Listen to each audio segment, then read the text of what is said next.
berdiri aja. Makasih. Gimana kabarnya, Mbak? Alhamdulillah baik Bu, cuma agak ada sedikit bikin saya ganjel.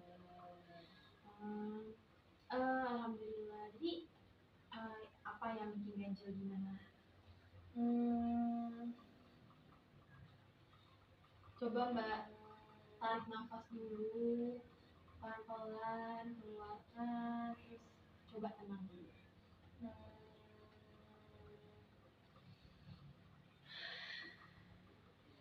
Gimana Mbak? Udah tenang, udah lega belum keluarkannya? ya lumayan ya Bu ya, agak Alhamdulillah. sedikit lega. Alhamdulillah, kan kalau seperti itu enak Mbak. Coba kalau itu kita tarik nafas dulu, tenang, baru bicara. Jadi gimana? Saya berbicara dengan Mbak siapa? Saya dengan Isma. Oke, Mbak Isma. Jadi Mbak Isma, saya Firly, saya guru BK di sini. Mbak Isma ada yang ingin diceritakan atau ada permasalahan yang tadi yang Mbak Isma bilang ganjal itu? Jadi gini Bu, sebelumnya saya tuh dengar informasi kalau kalau misalkan ada kesulitan atau permasalahan, saya boleh konsultasi dengan ibu. Iya, betul. Sebelumnya saya mau tanya dulu sama Mbak Isma. Mbak Isma tuh udah pernah melakukan sesi konseling atau belum? Sebelumnya sih belum pernah ya Bu ya. Oke, baik. Kan Mbak Isma belum pernah melakukan sesi konseling ya. Jadi saya jelasin sedikit ya terkait proses konseling sama Mbak Isma. Jadi Mbak Isma, konseling itu proses pemberian bantuan yang dilakukan oleh seorang ahli seperti guru BK seperti saya atau konselor kepada seorang individu seperti Mbak Isma atau sekelompok orang yang mengalami suatu permasalahan dan permasalahan tersebut ingin segera dituntaskan gitu. Oh iya Bu ya. Nah, kemudian Mbak Isma, di dalam proses konseling itu ada yang namanya asas. Ada beberapa asas yang akan kita gunakan atau kita pakai dalam sesi konseling. Jadi yang pertama itu adalah asas kesukarelaan.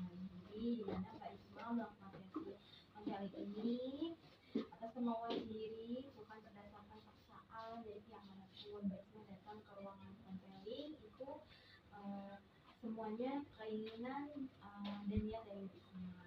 Kemudian yang kedua adalah asas kerahasiaan, di mana apa yang Mbak Isma sampaikan kepada saya nanti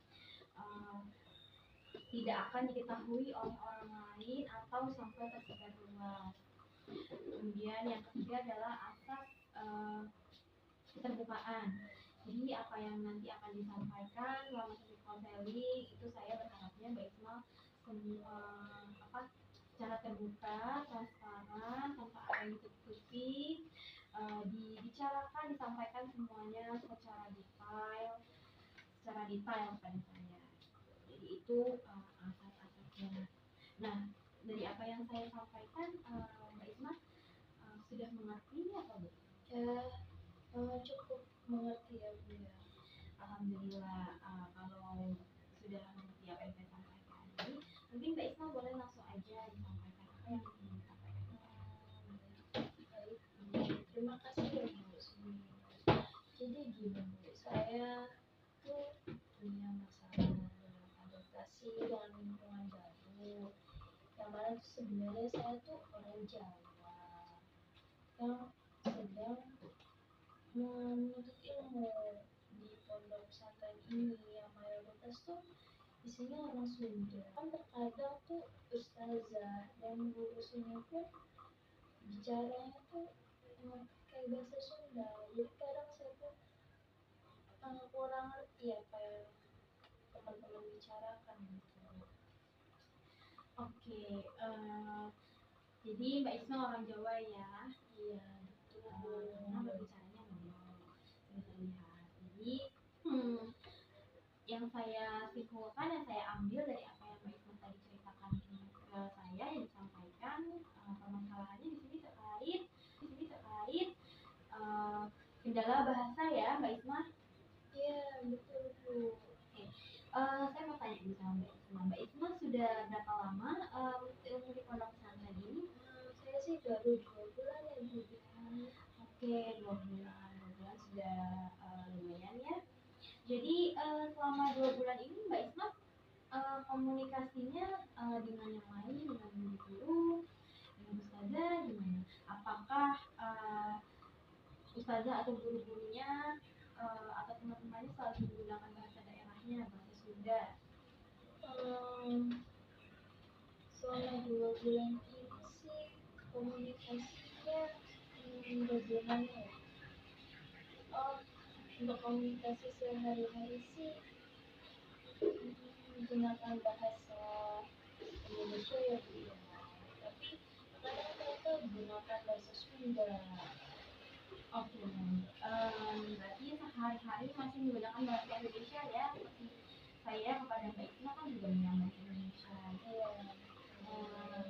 Jadi kalau menurut saya sih sebenarnya wajar aja ya, karena memang kan pondok pesantren ini lingkungannya mayoritas adalah memang orang Sunda, kita berada di daerah Bogor ya. Kemudian karena Mbak Isma juga di sini baru pindah ke sini selama 2 bulan, jadi masih butuh waktu sebenarnya untuk menerima semua budaya, bahasa, makanan dan lain-lainnya yang di lingkungan kita yang sebenarnya. Untuk saya pelan-pelan aja Mbak, nanti pasti semuanya Mbak Isma pasti akan terbiasa dengan semua itu. Gitu.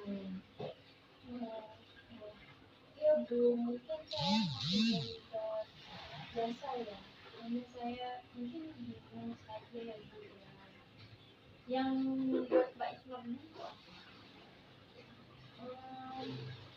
Saya sih mau belajar bahasa Sunda, tapi bingung dari mana belajarnya, dari mana ya Bu ya, karena ini tuh merupakan pertama kali saya gitu keluar dari lingkungan saya. Biasanya tuh saya sebagai suku Jawa gitu.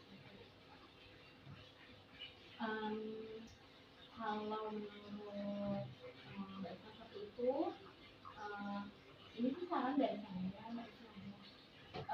Mungkin Mbak Isma bisa mencoba mencari teman-teman atau ustazah atau guru yang memang bisa membantu Mbak Isma untuk belajar berbicara atau berbahasa Sunda gitu. Kemudian Mbak Isma juga bisa mendengarkan setiap kali mereka berkomunikasi dengan bahasa Sunda, Mbak Isma bisa mendengarkan, kemudian Mbak Isma terapkan atau praktekkan, misalkan 1 kata atau 2 kata, 1 kalimat atau 2 kalimat per harinya. Itu kan nanti lama-lama kan terbiasa. Terus Mbak Isma mungkin bisa juga belajar lewat YouTube atau aplikasi penerjemah seperti Google Translate. Karena saya juga mengalami apa yang Mbak Isma alami, karena saya juga bukan dari lingkungan yang mayoritas orang Sunda. Jadi menurut saya saran yang paling tepat untuk Mbak Isma seperti itu. Baik. Nanti saya coba ya Bu ya, saran dari Bu ya. Alhamdulillah kalau memang misalkan Mbak Isma sudah bisa memahami apa yang harus dilakukan.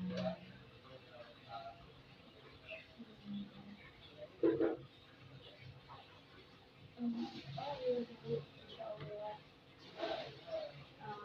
Alhamdulillah senang kalau misalkan dengan Mbak Isma tuh sudah bisa mengerti apa yang disampaikan tadi saran ini. Nah, kira-kira Mbak Isma tuh masih ada yang mengganggu nggak di hati atau ada yang masih ingin disampaikan?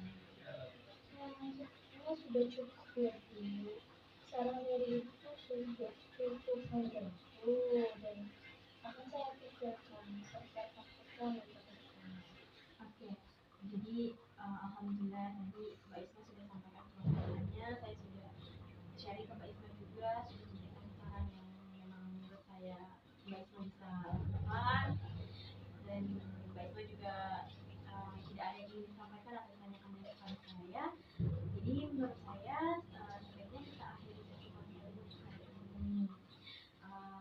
tunggu Mbak Isma kabarnya di konten selanjutnya, apakah Mbak Isma bisa beradaptasi di lingkungan yang baru ini, semoga bisa cepat beradaptasi. Baik Bu, terima kasih ya Bu ya atas saran dan arahannya. Sama-sama Mbak Isma, semoga Mbak Isma cepat bisa beradaptasi di lingkungan yang baru dengan baik ya. Kalau gitu saya pamit dulu ya Bu ya. Iya Mbak Isma. Assalamualaikum. Waalaikumsalam warahmatullahi wabarakatuh. Semangat ya Mbak Isma.